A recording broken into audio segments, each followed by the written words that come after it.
Olá, estudantes! Tudo bem com vocês? Eu sou a professora Ana Paula e vim aqui hoje para falar com vocês um pouquinho da relação diplomática que o Brasil tem com o Egito. É mais uma proposta de videoaula do programa Linhas do Conhecimento. Seguindo os princípios de uma cidade educadora, ele transforma Curitiba em uma grande sala de aula. Mas antes de iniciarmos nossa aula, vamos fazer a higiene de nossas mãos? Eu irei fazer as minhas aqui com álcool e vocês, por favor, façam de vocês em casa. Pode lavar e passar sabão ou pode passar álcool em gel, álcool líquido, 70%. Enquanto vocês também fazem a higiene nas mãos de vocês aí, por favor, separe alguns materiais para a aula de hoje. Um caderno, uma folha, sulfite, o que vocês preferirem.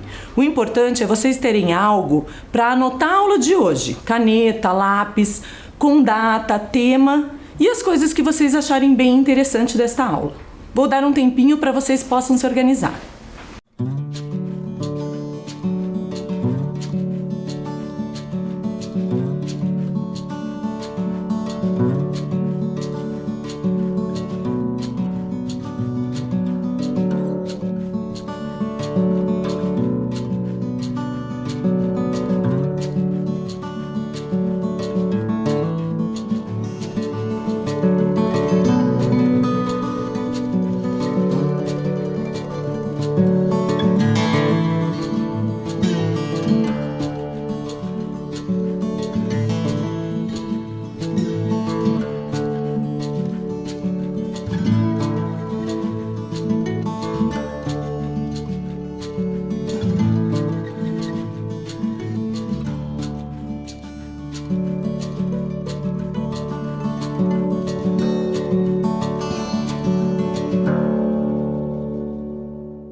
Então, vamos falar sobre este país que possui uma cultura única, fabulosa, importante, intrigante, curiosa e é uma das mais famosas civilizações da antiguidade. Egito. A história do Egito é a mais longa e a mais documentada do mundo. O Egito é um país localizado entre o nordeste da África e o sudoeste da Ásia, através da península do Sinai, que é uma península montanhosa e desértica do Egito. Este nome vai buscar a sua origem no deus Sin, que é o deus da lua. Por isso se diz que Sinai é a terra da lua e a terra das águas turquesas da paz. Ela ocupa uma posição estratégica que une dois continentes, África e Ásia. O Egito é um país grande e ele faz fronteira com Líbia, Sudão, Faixa de Gaza e Israel. E ele é banhado por dois litorais, Mar Vermelho e Mar Mediterrâneo, além do extenso e famoso Rio Nilo. A sua capital é o Cairo, é onde concentra sua maior população. O Egito é dividido em 27 províncias e a sua língua oficial é o árabe. O Egito é um dos países mais populosos da África. A população dele, no final de 2020, chegou a quase 100 milhões de habitantes. E vamos falar um pouco sobre o rio mais extenso do mundo. Ele fica situado no nordeste do continente africano. Os habitantes dependem do Rio Nilo como fonte principal de água. Ele foi fundamental para o desenvolvimento da civilização egípcia. O rio era utilizado como via de transporte de pessoas e mercadorias. A vida egípcia estava regulada pelas cheias do Rio Nilo. Quando as águas voltavam ao leito normal, deixavam o solo recoberto com um limo que fertilizava a terra para a agricultura. A sua nascente está a sul da linha do Equador e sua foz ocorre no Mar Mediterrâneo. Ele é famoso por sua história antiga e pelos sítios arqueológicos. O Rio Nilo, o mais extenso do mundo, tem um comprimento de 6.650 quilômetros. E ao longo do trajeto do Rio Nilo, formaram-se duas divisões territoriais: o Alto Egito e o Baixo Egito. Localizada mais ao norte, toda a região foi dividida em 20 nomos. O que era nomos? Era o nome dos distritos. É como se fossem estados independentes. E os egípcios, no Alto Egito e no Baixo Egito, usavam coroas distintas. Os egípcios usavam coroas distintas para distinguir os líderes do Alto e do Baixo. Por exemplo, o Baixo Egito, eles usavam coroa vermelha. Ele era mais desenvolvido e integrado ao comércio com o mundo ao redor em função de sua posição privilegiada de frente para o mar. Os conflitos se intensificaram na disputa pelas melhores terras do Rio Nilo. O Alto Egito usava coroa branca, como vocês podem ver na imagem. Então, o rei do Alto Egito, Menes, que foi o primeiro faraó, organizou seu exército para um ataque poderoso ao Baixo Egito, por volta de 3.200 a.C. E isso resultou na conquista do Baixo Egito e na unificação dos dois reinos. E assim deu-se a primeira dinastia do Império Egípcio, o Antigo Império.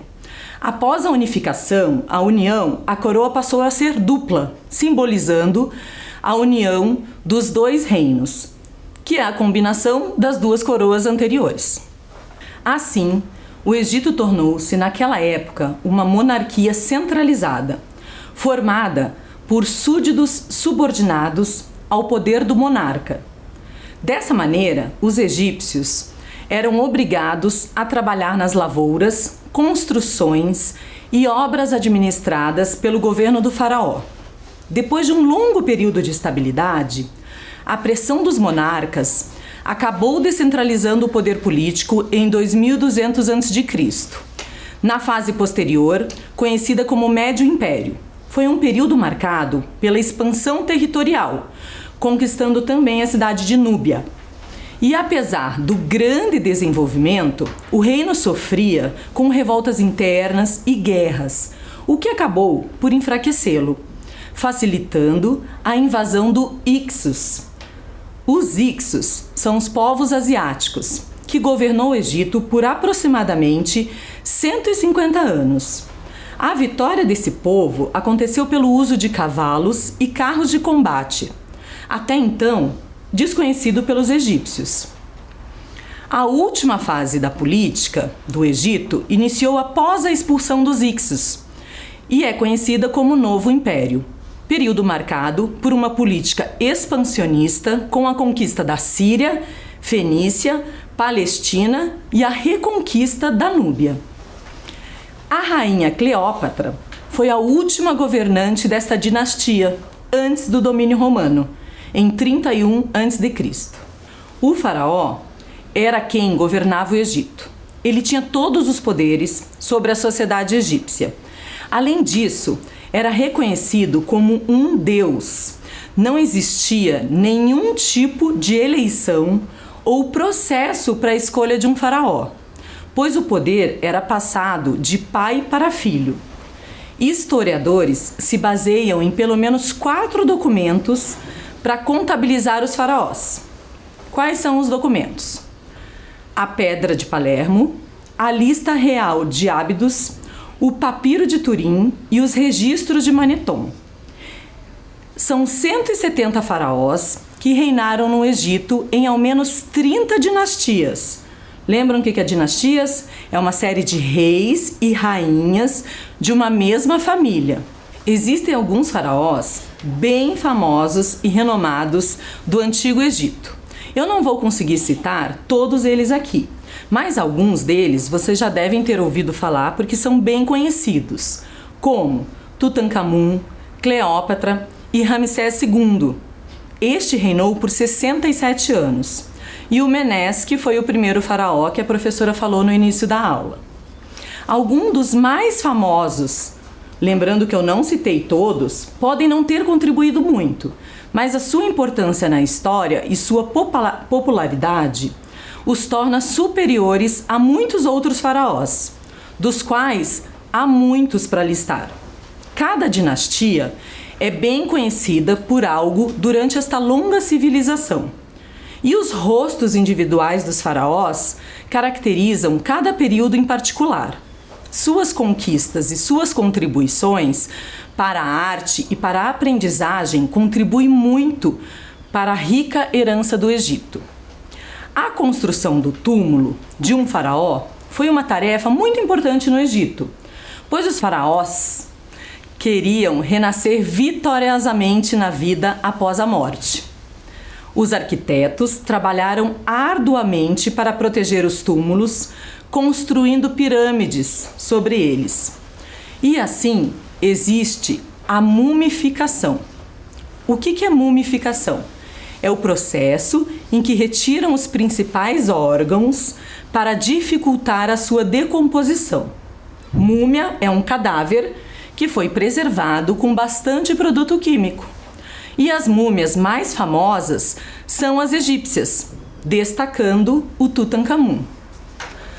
As pirâmides são túmulos construídos em pedra para abrigar os corpos dos faraós. Os egípcios, eles acreditavam na ressurreição, na vida após a morte. E as pirâmides seriam como um palácio para que os antigos reis do Egito pudessem desfrutar desta reencarnação. Há em torno de 123 pirâmides. As mais conhecidas ficam localizadas na península de Gizé. É perto de Cairo, que é a capital do Egito, representando uma família de faraós. São essas da tela: Quéops, Quefrem e Miquerinos. Elas são as únicas das 7 maravilhas do mundo antigo que resistem intacta ao tempo. Nós já sabemos que as pirâmides são muito antigas, né? Isso explica por que muitas pessoas têm uma adoração e é uma fonte de inspiração o Egito. Pois como que naquela época, sem tecnologia, foi construído algo tão potente? E como que os blocos gigantes de calcário e granito vinham de longe, pesando toneladas? Evidências arqueológicas falam que os antigos egípcios usavam um trenó de madeira para transportar os blocos. Eles molhavam essa areia para colocar nos trenós. Agora, iremos assistir um tour virtual pelas pirâmides.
Viram que lindas pirâmides do Egito?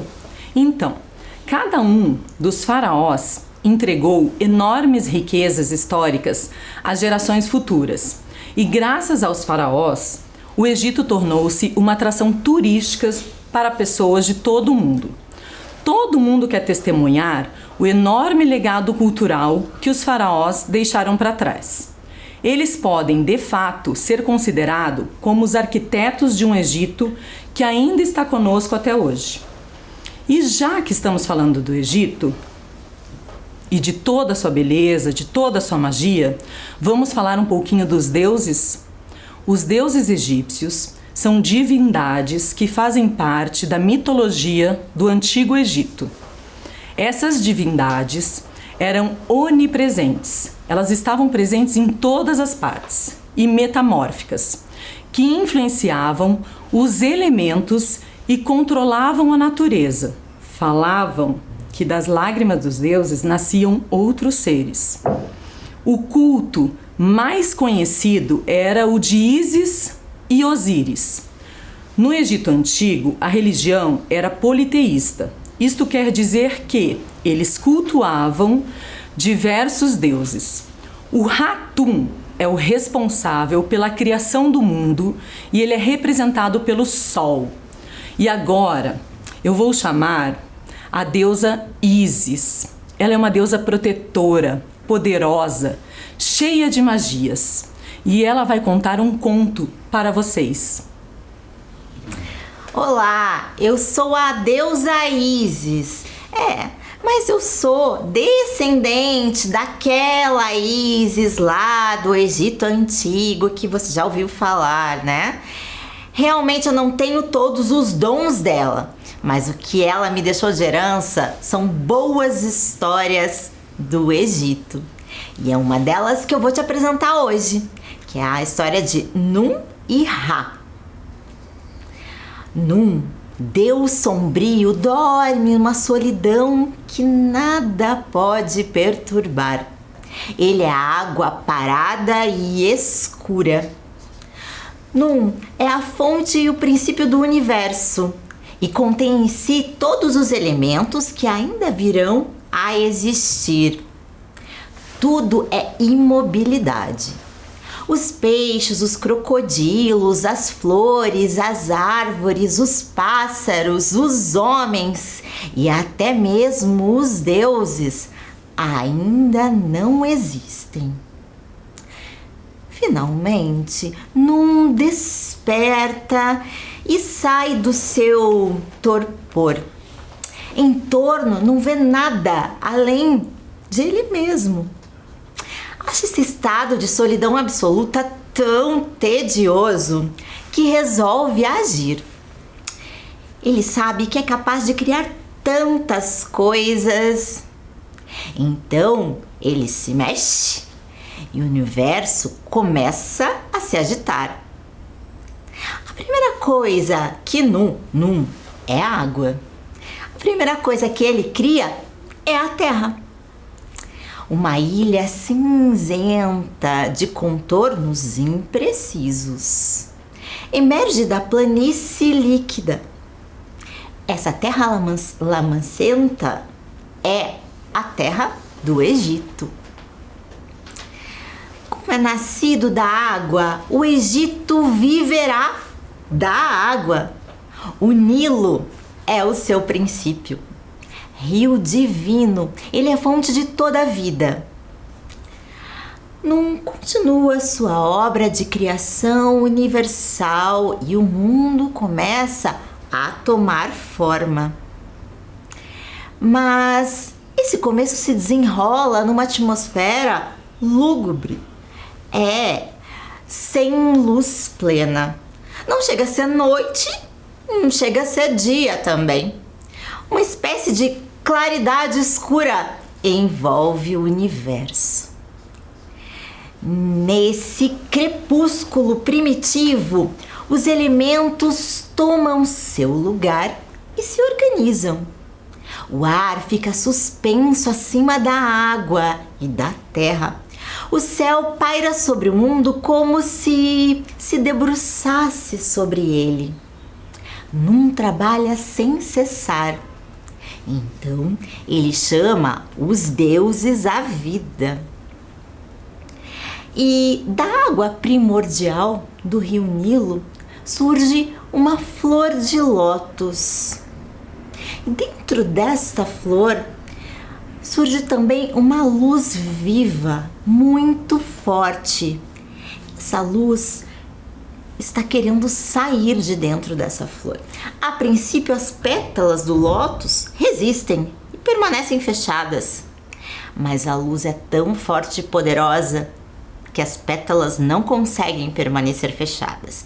Então vão se abrindo aos poucos. E de lá surge essa claridade, uma luz viva. Quem sai de lá é o jovem Deus, Sol, também chamado de Ra. E ele passa a iluminar o mundo. É ele que permite que exista claridade. E então é possível enxergar as cores, o tempo e toda a beleza do mundo. À noite, Ra volta para o miolo daquela flor de lótus e ela se fecha para que ele possa descansar. E é por isso que temos dia e a noite, porque Ra está descansando nesse momento. Assim é o ciclo de todos os dias. Por seu poder tão absoluto dessa luz, Ra é quem domina o mundo. E isso desperta a inveja dos outros deuses que querem tomar o seu poder. Quando jovem, Ra era muito forte. Realmente ele travou várias batalhas e sempre saía vencedor. Mas, assim como os seres humanos, os deuses também envelhecem. E ao envelhecer, Ra foi ficando mais fraco. Nesse momento, Ísis percebeu que poderia derrubá-lo. Era a chance que ela tinha. Mas os deuses envelhecem de um modo diferente dos seres humanos. Ra, por exemplo, ficou com os cabelos lápis lazuli, de um azul muito intenso. Sua carne se transformou em ouro puro. Seus ossos eram de prata muito reluzente. Mas ele não tinha tanta força quanto antes, até andava levemente arqueado. Ísis, essa minha antepassada aí, muito sábia, pensou que poderia elaborar algum estratagema para tentar derrubar o deus Ra. Mas ela sabia de muita coisa, só não sabia o nome secreto de Ra. E essa era uma das maiores fontes de poder deste deus. Então, para poder dominar o mundo, tomando esse poder de Ra, Ísis resolveu criar um estratagema. Ela conseguiu recolher um pouquinho da baba do deus, misturando na areia. Ísis, que era uma poderosa feiticeira também, começou a moldar e de lá ela criou uma serpente. E essa serpente ela conseguiu deixar no formato de uma bengala. Como o deus Ra andava um pouquinho arqueado, ela imaginou que deixando essa bengala no meio do caminho poderia interessar ao deus. E foi o que aconteceu. Deus Ra percebeu que tinha uma bengala ali próxima e achou que seria melhor andar ereto, né? E não mais arqueado. A bengala poderia ajudá-lo. Mas assim que ele tocou a bengala, a serpente lhe picou. E o veneno se espalhou rapidamente. Ele começou a se sentir muito mais fraco, começou a sentir muita dor.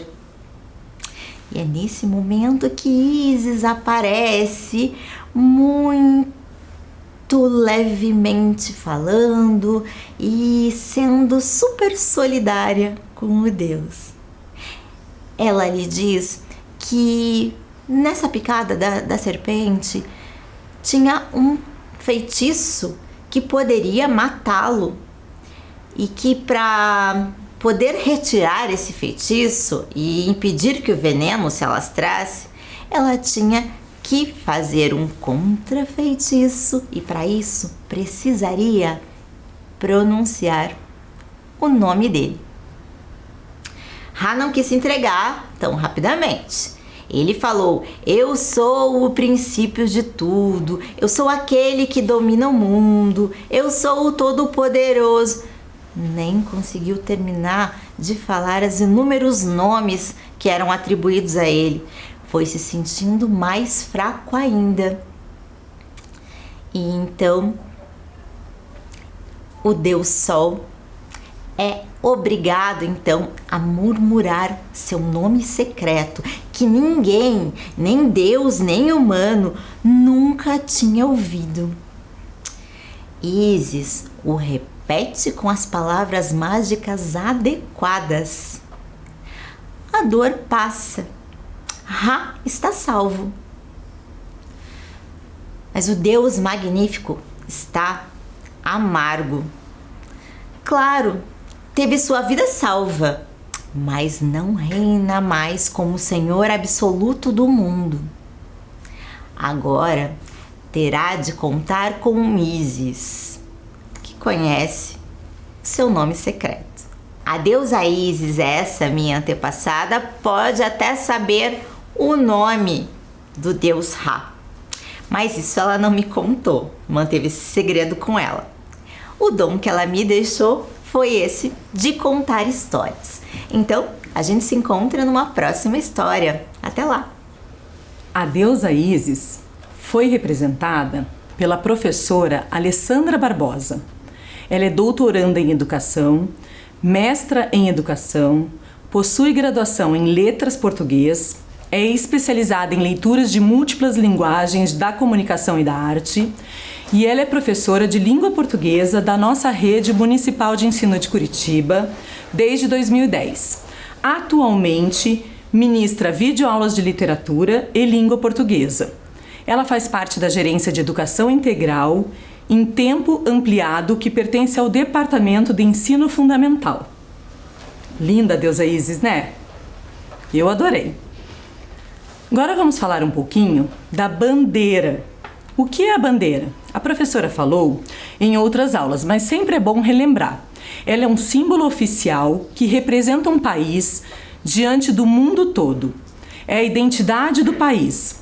A bandeira do Egito foi adotada em 4 de outubro de 1984. Ela é composta por 3 faixas na horizontal, do mesmo tamanho, vermelha, branca e preta. Vermelha simboliza a história do país. Branca representa a Revolução Egípcia de 1952, que acabou com a definitiva proclamação da República, e a cor preta simboliza o final da opressão do colonialismo britânico sobre o povo egípcio, e também a morte dos faraós Tutankhamun e Menés. O escudo é um símbolo da paz. É uma águia de Saladino, que é conhecida como uma águia egípcia, segurando um pequeno escudo com a bandeira em seu peito, e a cor representa o ouro. A moeda oficial do Egito é a libra egípcia. Uma libra egípcia é o valor de 32 centavos de real. A localização do Egito no mapa mundi é esta que está em verde. E hoje, o atual presidente do Egito é Abdel Al-Sisi. Ele é mais conhecido como General Sisi. Ele é um militar político egípcio desde agosto de 2012. É o chefe das Forças Armadas e o ministro da Defesa do país. Ele foi eleito em 2014 e reeleito em 2018. O Palácio de Abdem, que fica no Cairo, foi inaugurado em 1874. É um palácio de custo muito alto Imaginem, ele tem 500 quartos e é um dos mais suntuosos do mundo, com muitas decorações em ouro puro. Vamos falar um pouquinho sobre a relação diplomática entre Brasil e Egito. São relações estabelecidas em 1924. As duas nações desfrutam de um relacionamento cordial no ramo político e são consideradas potências regionais na América do Sul e na África. A relação ganhou maior dinamismo após a instauração da República do Egito em 1953, o ano em que a legação brasileira no Cairo é elevada à categoria de uma embaixada. É uma cooperação bilateral que fortalece o diálogo político e intensifica os fluxos comerciais. E em 2010, tornou-se o segundo parceiro extra-regional a assinar acordo de livre comércio com o Mercosul. Atualmente, o Egito constitui um dos maiores mercados para carne bovina brasileira no mundo e principal destino das importações brasileiras na África. O Brasil possui uma embaixada no Cairo. O embaixador do Brasil no Cairo é Antônio de Aguiar Patriota. Ele assumiu em 2019. Ele é carioca, diplomata. E o Egito possui uma embaixada em Brasília. O embaixador da República Árabe do Egito no Brasil se chama Wael Hamed. E consulado? Nós temos 2 consulados do Egito no Brasil. Um geral fica no Rio de Janeiro e um escritório comercial fica no estado de São Paulo. O Egito possui um clima praticamente desértico, pois é uma extensão do deserto do Saara no norte da África. Os verões são secos, quentes e os invernos moderados. A melhor época para se visitar o Egito é entre novembro e janeiro. E vocês sabiam que no Vale do Rio Nilo não chove? Agora, algumas curiosidades sobre o Egito. Você sabe o que é hieróglifos? É uma forma de escrita pictográfica utilizado principalmente pela antiga sociedade egípcia e por alguns grupos indígenas americanos, como os maias e os astecas. A linguagem é considerada enigmática e de difícil compreensão, porque existe 7.000 tipos de sinais diferentes. Elas eram aplicadas em textos bem importantes, como as inscrições de túmulos, e é a forma mais antiga de escrita do mundo. Os egípcios foram os primeiros a adotar o ano de 365 dias, semelhante ao ano solar. Cerca de 3.000 a.C., eles fizeram isso para saber quando o rio Nilo iria inundar. E vocês sabiam que os egípcios tinham o maior respeito com os animais, principalmente com os gatos. No Antigo Egito, quem matasse um gato era punido com a morte. E em sinal de luto pela morte de seus gatos, os egípcios depilavam suas sobrancelhas. E para finalizar nossa aula, vamos falar sobre a contribuição que temos do Egito aqui em nossa cidade, em Curitiba. Vocês conhecem o Museu Egípcio e Rosa Cruz Tutankhamun? Ele fica no bairro Bacaxiri. Vamos conferir o vídeo. É uma alegria poder falar sobre a Ordem Rosa Cruz Amorque para vocês. A Ordem Rosa Cruz Amorque é uma fraternidade. Ela tem o início da sua constituição, ainda de forma, diríamos, incipiente, de uma forma ainda muito prematura, no Egito, por volta do ano 1325, durante um reinado especial do faraó Akenaton. Esse faraó foi ousado por volta de 1365. Esse faraó Akenaton teve uma visão, teve uma iluminação. E ele passa a defender a tese de que só existia um Deus. Ele dizia que esse Deus era um Deus que poderia ser usado como reflexo, como imagem, o Sol. Por que ele dizia isso? Porque ele entendia que o Sol dava vida, que o Sol tocava todas as pessoas indistintamente e uma série de outras proposições a respeito dessa possibilidade, que ele chamava de Atom. Durante todo o tempo, na Idade Média, os Rosa Cruzes estiveram presentes em alguns estudiosos, alguns filósofos e, sobretudo, naquilo que é considerado os alquimistas do período medieval. E ele vai evoluindo até o século XVI ou XVII, com algumas edições de alguns documentos pioneiros na Europa do século XVII, por volta de 1610, 11, 12, 13. Então a ordem sempre foi, desde o tempo da transferência da capital lá no Egito, composta por homens e mulheres, que buscavam, através do conhecimento, a possibilidade do homem ser melhor. Melhor em que sentido? Na sua relação com ele mesmo, na sua relação com a sociedade e na sua relação com o transcendente ou na sua relação com Deus. Esses são os pilares que compõem os ensinamentos Rosa Cruzes. A jurisdição de língua portuguesa começa o seu trabalho pioneiro em 56.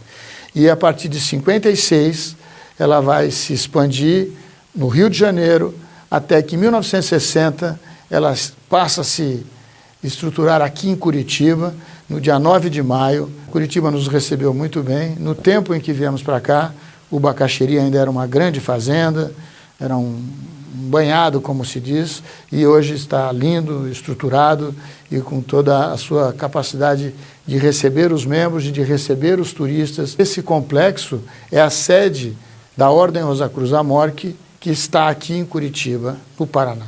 Mas, na verdade, nós temos 296 núcleos de estudos Rosa Cruzes, que são chamados, denominados, de Pronaoi, que é o plural de Pronaus, capítulos e lojas. Aqui é a grande loja que representa a gestão, a administração de todo esse conjunto de capítulos, lojas e Pronaoi. Mas aqui na grande loja nós temos o prédio administrativo, que tem os 2 guardiões, e temos em frente o prédio da Universidade Rose-Croix Internacional. Nesse prédio nós temos uma biblioteca composta de aproximadamente 50 mil volumes, e temos um museu. Nesse local nós temos visitas diárias de jovens de 6 a 18 anos que vêm conhecer a Tutimeia. Tutimeia é uma múmia original do Egito, é visitada pelos curitibanos de modo geral. Nós temos também um salão de artes do Centro Cultural, que é onde acontecem as vernissagens, as exposições e que estão abertos, franqueados ao público para as nossas atividades culturais. O auditório são 600 lugares, totalmente reformado, com tecnologia de ponta, que faz parte do modo de divulgação do trabalho cultural da Ordem. Temos o estúdio Edith Piaf, que vocês estão conhecendo também, e temos o Templo da Ordem Martinista. Nós temos também a Alameda das Esfinges, com o obelisco ao fundo, temos a estátua também do César Augusto, e nós temos também o grande templo, que é aqui no Bosque Rosa Cruz, que é o prédio principal de todo esse complexo. O coração desse complexo é o grande templo.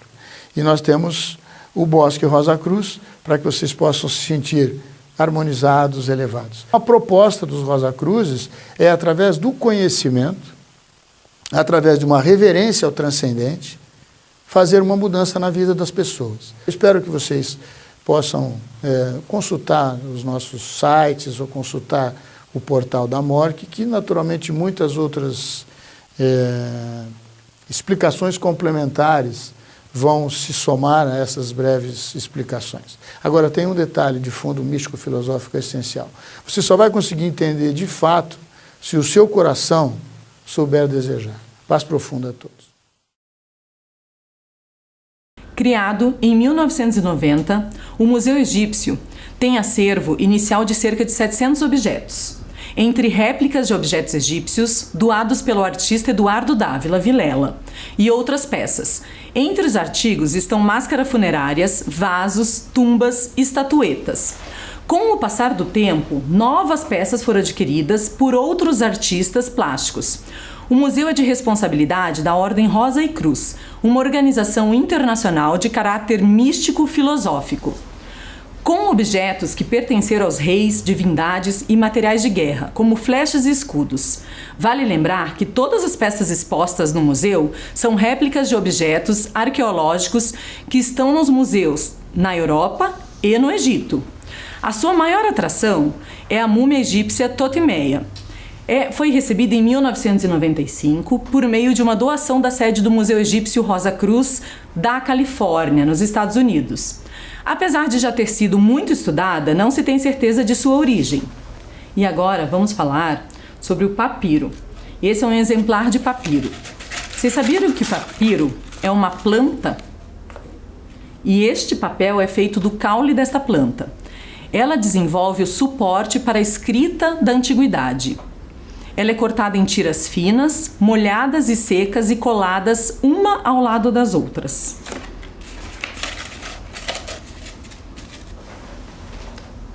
A professora vai deixar aqui algumas sugestões de livro para vocês. Primeiro, O Egito Passo a Passo, Contos e Lendas do Egito Antigo. Foi esse que a deusa Ísis contou para nós. Está dentro deste livro, que foi escrito pela Brigitte Evano.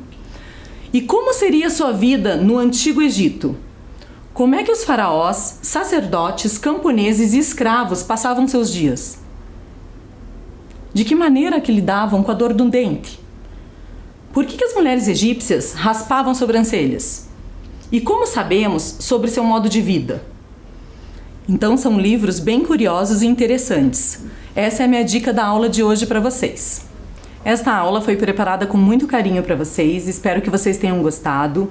Muito obrigada e um beijo e um abraço e até a próxima aula.